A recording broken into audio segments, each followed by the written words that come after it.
شكرا يا ربي شكرا هديت قلبي شكرا نورت دربي شكرا. السلام عليكم ورحمة الله وبركاته. الحمد لله رب العالمين، والصلاة والسلام على سيدنا ومولانا محمد وعلى آله وصحبه أجمعين. أما بعد. Yang terhormat, yang sama kita muliakan, ayahanda, tuan guru kita, narasumber yang pertama, mudah-mudahan beliau sehat walafiat dan semua ilmu yang disampaikan kepada kita mudah-mudahan bisa kita amalkan.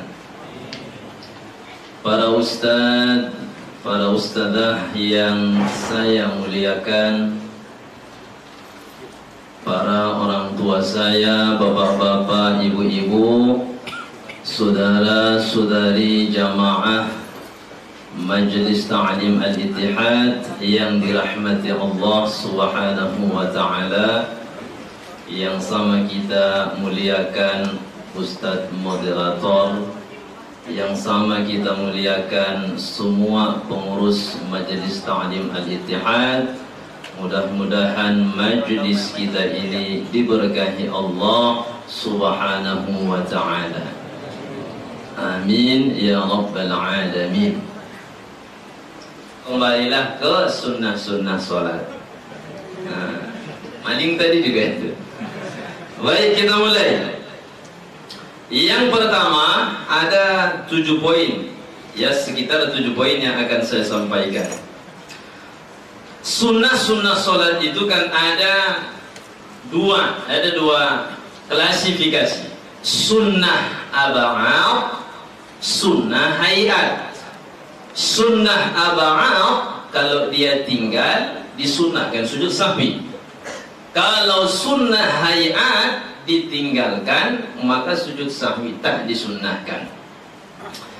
Dan sunnah-sunnah yang disebutkan oleh Hasan Al-Kaf dalam kitab beliau At-Taqriratus Sadidah ini, yang berhubungan dengan solat itu ada 3.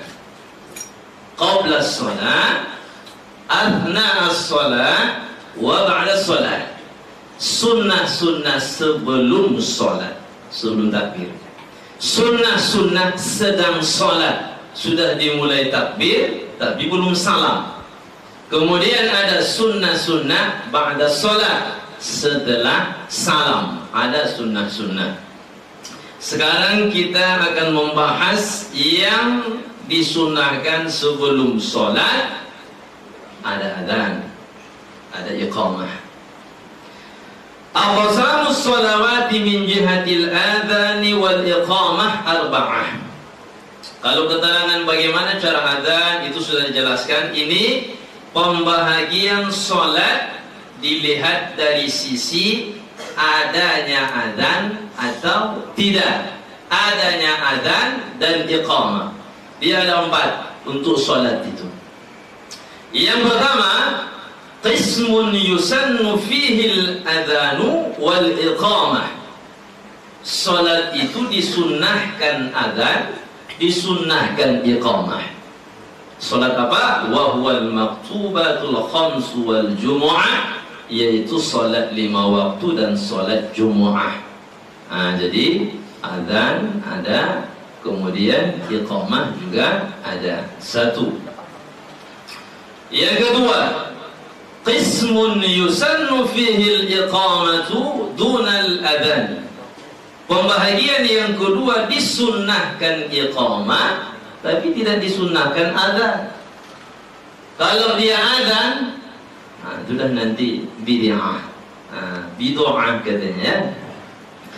Wa huwa idza jama'a baina as-salataini aw qada faraidha mutawaliyatan fahuna yu'adzinu lil ula wa yuqimu lil kulli. Solat apa yang hanya disunnahkan iqamah tidak adzan? Misalnya, sepakat ulama 4 madhab, ulama ya Hanafiyah, Malikiyah, Syafi'iyah, Hanafiyah 4. Imam Hanafi, Imam Malik, Imam Asy-Syafi'i, Imam Ahmad bin Hanbal sepakat bahwa solat 5 waktu yang ditinggal wajib diqadha. Wajib diqadha. Jadi kalau misalnya Bapak ingatlah, kalau mau mengqadha solat, ingat mulai dewasa. Mulai dewasa sudah wajib solat, wajib itu diqadha. Ya. Nah, seandainya ada seseorang yang mengqadha solat, diqadhanya solat zuhur, dihitung-hitungnya ada 5 tahun tak solat dia, solat zuhur. 5 tahun kalilah 365 hari. Berapa dapatnya itu, Bu? Banyak ya? Nah, banyak. Nah, ketika dia mau melaksanakan, ada sebenarnya permasalahan, apakah dia mesti mengqadha di zuhur? Tidak. Kapan saja dia mengqadhanya boleh. Zuhur tidak mesti zuhur. Di malam hari pun dia boleh mengqadha salat zuhur atau disungsang kapan saja. Ya. Zuhur yang mau dia laksanakan, ada 5 waktu zuhur yang mau dia laksanakan. Ya. Nah, kalau dia mau melaksanakan qadha yang 5 solat tadi, idza jama'a baina salatain aw qadha faraidha mutawaliyatan fa huna yu'adhdhinu lil ula wa yuqimu lil kulli. Untuk solat zuhur yang pertamanya, tadi 5 kali kan, 5 waktu. Zuhur pertama dia sunnah adzan dan iqamah. Dia adzan, Allahu Akbar, sendiri lah dia kan. Nah, mana ada nampaknya qadha jamaah ya, adzan ya Allahu Akbar sampai kemudian iqamah. Nah, nanti berdiri untuk qadhaan yang kedua, iqamah saja. Qadhaan selanjutnya iqamah saja. Atau menjamak salat, ya. Jamak taqdim, jamak takhir. Kalau misalnya asar dinaikkan ke zuhur, namanya jamak taqdim. Kalau zuhur diundurkan ke asar, namanya jamak takhir. Yang pertama dia sunnah adzan dan iqamah. Nanti solat yang kedua itu hanya iqamah saja. Ya. Nah, 2. Yang ketiga, qismun yusannu fihi nida'u dunal adani wal iqamah. Ada solat disunnahkan nida. Nida itu panggilan, ya. Adzan, iqamah, kemudian setelah lagi nida. Kalau adzan sudah jelas lafaz-lafaznya, iqamah sudah jelas lafaz-lafaznya. Kalau nida, itu panggilan, ya. Misalnya salat al-Eid rahimakumullah, salat at-tarawih rahimakumullah, salat al-witr athabakumullah. Itu namanya nida, ya. Panggilan. Ini untuk salat yang bagaimana? Itu adalah terjadi pada wa huwa fin nawafil allati tushra'u fiha al-jamaah, salat-salat sunnah yang disyariatkan berjamaah. Jadi ada salat sunnah disyariatkan berjamaah, ada salat sunnah tidak disyariatkan berjamaah. Tapi kalau seandainya dilaksanakan berjamaah, jangan langsung bilang ini kullu bid'atin dhalalah wa kullu dhalalatin finnar. Tahajud bersama jamaah tak disyariatkan berjamaah, tapi kalau dilaksanakan itu bukan bid'ah dhalalah. Ya, salat duha berjamaah. Ketika datang Profesor Dr. Syekh Rajab Dib dari Syria, saya ikut di masjid daerah sana, lupa saya masjidnya. Ya, beliau habis salat subuh tausiah, kemudian habis tausiah, kemudian masuk sudah waktu syuruk atau duha, kemudian salat berjamaah. Bila itu ulama hadis. Kalau itu dhalalah, tidak mungkin mau dia melaksanakannya, ya. Nah, jadi ada salat sunnah disyariatkan berjamaah, ada yang tidak, ya. Ini salat sunnah yang disyariatkan berjamaah ini tidak disunnahkan azan, tidak disunnahkan iqamah, cuman nida saja. Ya, salat Id, salat gerhana matahari, gerhana bulan, cukup dengan salatul Id rahimakumullah kalau dia salat Id. Salat khusufis syamsi, salat khusufil qamar rahimakumullah. Itu nida. Cuman ada permasalahan di masjid-masjid. Nah, di masjid kita di sini nggak ada ya. Imam salat 5 waktu. Adzan sudah, iqamah sudah, diambilnya mik, babe, diluruskan, dirapatkan, HP dinonaktifkan, kacamata dibuka, jas dibuka, kuning wak yang di belakang nih, cuma anda mau bukanya kan, baru dibilangnya lagi, salatul isya rahimakumullah. Nah, itu apa gunanya itu? Adzan sudah ada, iqamah sudah ada, nida tidak mesti. Di situ dia lakukan nida. Jadi kalau misalnya jumpa orang seperti itu, bagus-baguslah dipanggil, Pak. Kalau yang seperti ini setahu kami tidak ada. So tahu di mana taunya? Di Majelis Ta'lim Al-Ittihad ada pengajian. Datang Bapak, gitu ya. Cara mengajak juga. Yang keempat, qismun la yusannu fihi al-adanu wala al-iqamatu wala an-nida. Adzan tidak disunnahkan, iqamah tidak disunnahkan, nida tidak disunnahkan. Itu apa? Wa huwa fin nawafil allati la tusra'u fiha al-jamaah, yaitu salat-salat sunnah yang tak disyariatkan berjamaah. Apa contohnya? Qad-duha war rawatib. Nah, salat rawatib misalnya kan? Salat qobliyah, ba'diyah, enggak usah. Allahu Akbar. Iqamah dia. Nah, ini bisa membuat resah. Jadi kalau kita di masjid, apapun yang kita laksanakan, kalaupun dia sunnah membuat resah, enggak usah dikerjakan. Jadi ada sunnah, tapi kalau dibuat bisa membuat resah. Itu jangan dibuat. Jadi harus pandai-pandai kita melihat situasi dan kondisi. Kecuali memang yang sudah maksiat. Kalau sudah maksiat, jangan diikuti. La ta'ata li makhluqin fi ma'siyatil khaliq. La ta'ata fi apa? La ta'ata li makhluqin fi ma'siyatil khaliq. Jangan pernah ikuti siapapun, manusia, mau dia presiden, mau dia gubernur, mau dia wali kota. Ya, misalnya Presiden Soekarno dulu misalnya kan. Presiden Soekarno misalnya dulu, seandainya ada orang yang disuruh yang tidak baik, tidak boleh diikuti. Ya, apalagi sekarang kan. Kalau misalnya ada yang tidak baik, tidak boleh diikuti. Fi ma'siyatil khaliq, tak boleh. Jadi kalau ada yang jelas-jelas bertentangan dengan syariat di masjid atau di mana saja, mestilah kita untuk menasihatinya.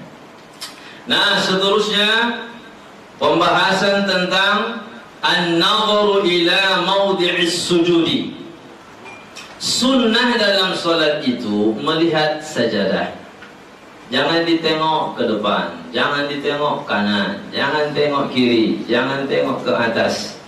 Walau shalla khalfal Ka'bah, sekalipun dia salat di samping Ka'bah, di depannya Ka'bah itu tetap dia mesti ya disunnahkan menghadapkan wajahnya ke sajadah. Atau khalfa nabiyyin, atau seandainya dia salat misalnya di dekat makam Nabi, tetap dia disunnahkan untuk menghadap sajadah. Fayanzuru ila mawdi'is sujudi mutlaqan, maka dia melihat ke arah tempat sujud dia, jangan tempat sujud orang. Kalau sujud orang nanti ditengok yang garam dia. Kenapa? Di kawan tuh punya kain, kainnya itu gambar harimau. Ini si kawan di pun sholat pakai alas sajadah gambar harimau. Dia menengok-nengok ke situ. Bukan itu yang ditengok. Yang ditengok adalah tempat sujud kita. Cuman yang tadi pun luar biasa bawa foto harimau ya. Illa, kecuali inda qawlihi illallah fayanzuru ilal muhallilati ila ayyusallima. Jadi kita mulai dari Allahu Akbar dah ke sajadah mata kita, kemudian ruku sajadah. Kalau sujud ini dua macam. Kalau misalnya sajadahnya macam ini bisa buka mata. Ada sajadah imam begitu kita sujud benam kening kita. Itu kan tinggi kali usahanya. Jadi kalau kening kita benam, itu sajadah dorong mata. Begitu bangkit, kabur dia namanya. 23 rakaat begitu-begitu saja salat tarawih itu ya. Jadi saya singgung, ini sajadahnya mantap nih Pak, saya bilang gitu. Besoknya tukar dia sajadah. Nah, kalau kita sedang tahiyat awal, tahiyat akhir, tetap sajadah ke sajadah wajah kita, pandangan kita, kecuali saat tasyahud. Ya, ini kan bangkit sudah begini dia. Ini dikeluarkan, enggak lagi di kepala, telunjuk. Allahu Akbar. Nanti masih sajadah. Asyhadu an la ilaha illallah. Jadi illallah. Sampai waktu-waktu pilpres itu tangannya yang begini. Illallah. Saya tengok mau saya foto nggak, saya bawa handphone. Nanti biar dikasih tahu ke si bapak nih. Rupanya sampai sekarang masih gitu juga dia. Itu nggak ada hubungannya dengan pilpres. Itu bawaan fisik tuh ya. Jadi asyhadu an la ilaha illallah. Ini tengok. Anda menggoyang-goyang kan? Kata Imam As-Sun'ani dalam kitab beliau Subulus Salam, menggerak-gerakkan ini makruh. Ya. Tapi kalau kata Imam Ibn Taimiyah sunnah. Jadi yang menggerakkan, yang tidak menggerakkan tak batal sholatnya. Ya. Jadi dua-dua mau digerakkan, ya dialah tidak batal sholat, sunnah diikutinya. Kalau misalnya tidak digerakkan, jangan dua-dua berantem nih kan. Akhirnya yang nggak mau sholat jadinya. Dua-dua orang tuh yang bergerak, yang tak bergerak, kata yang sholat, bagus aku nggak sholat katanya. Jadi kita tengok telunjuk tuh sampai kapan? Tahiyat pertama sampai bangkit. Tahiyat yang kedua sampai salam. Nanti fil alamina innaka hamidum majid. Maka terus ke situ, ke telunjuk. Ya, baru baca doa. Allahumma inni a'udzubika min 'adzabi jahannam wa min 'adzabil qabr wa min fitnatil mahya wal mamat wa min fitnati syarri masiihid dajjal. Baru setelah selesai, sunnah kita mengarahkan ke depan. As-salam, ini tetap aja berdiri, tidak usah diturunkan, tetap dia. Ini penyaksian. Assalamualaikum, begitu sampai mim. Assalamualaikum warahmatullah. Diam dulu. Assalamualaikum warahmatullah.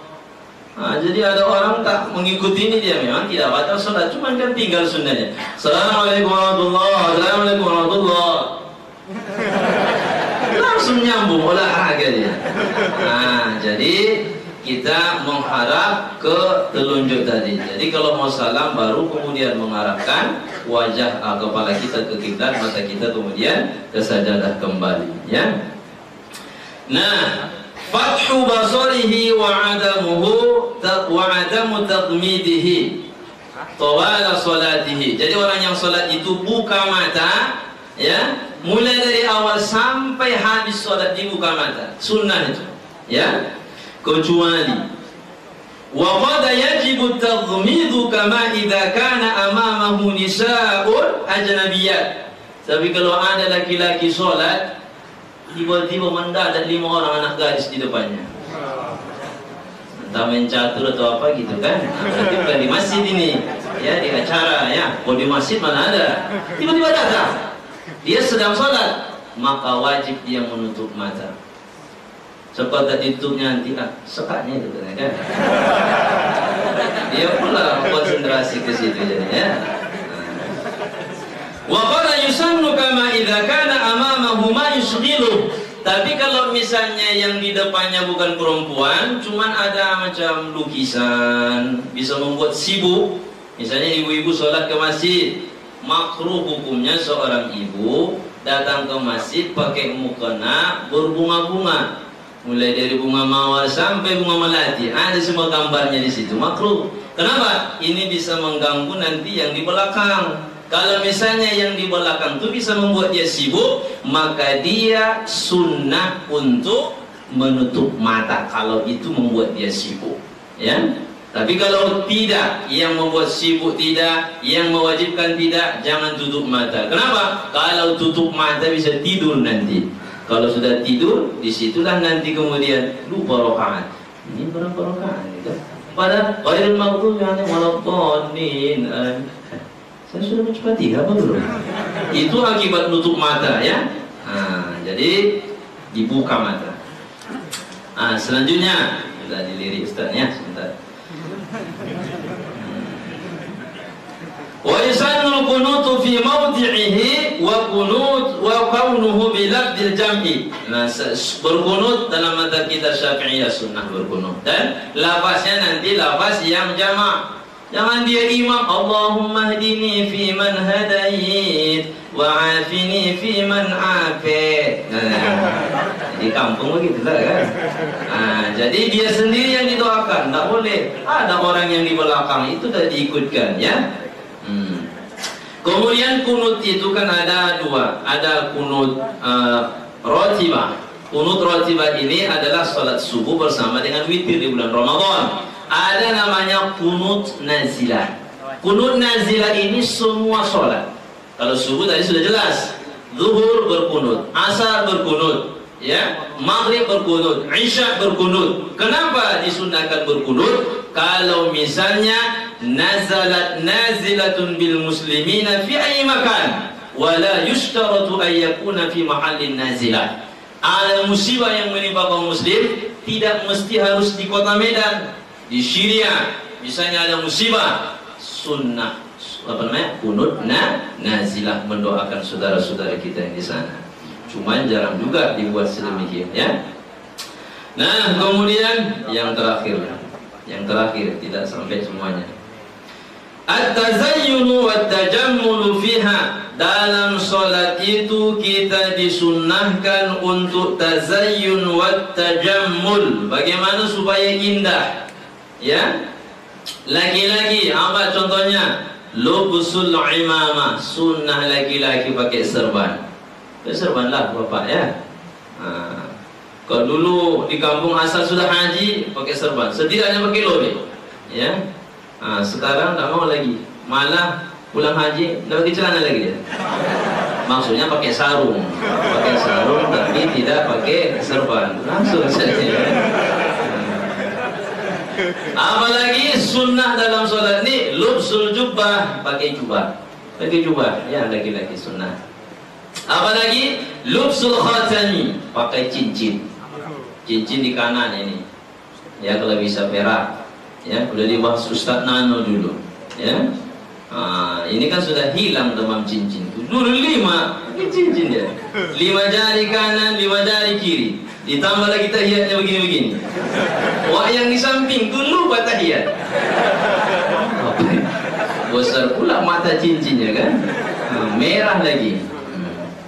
Apalagi at-tatayyub, pakai parfum, ya. Baguslah, indah. Makanya kalau mau sholat tuh bersiwak. Supaya apa? Supaya tak terganggu orang yang di samping kanan, di samping kiri. Kadang-kadang subuh ini kan, si bapak itu tidak siwak, entah berkumur-kumur atau tidak, malamnya makan jengkol, makan petai. Dia kan sholat subuhnya kuat nafasnya, Bismillahirrahmanirrahim. Semua ke kita. Kenapa? Karena sab sebelah kiri kita AC di sini. Aduh, ya. Dinasihati nggak bisa kan? Janganlah begitu, pelan-pelan nafasnya. Mau saya lah katanya kan. Datang yang di sampingnya, kalian berdua batal sholatnya. Siapa yang batal sholatnya, Pak? Semua lah, semua batal sholatnya. Itu saja, karena tadi dibahas oleh Ustaz Moderator. Mudah-mudahan apa yang disampaikan ini bermanfaat untuk kita semuanya. Amin ya rabbal alamin.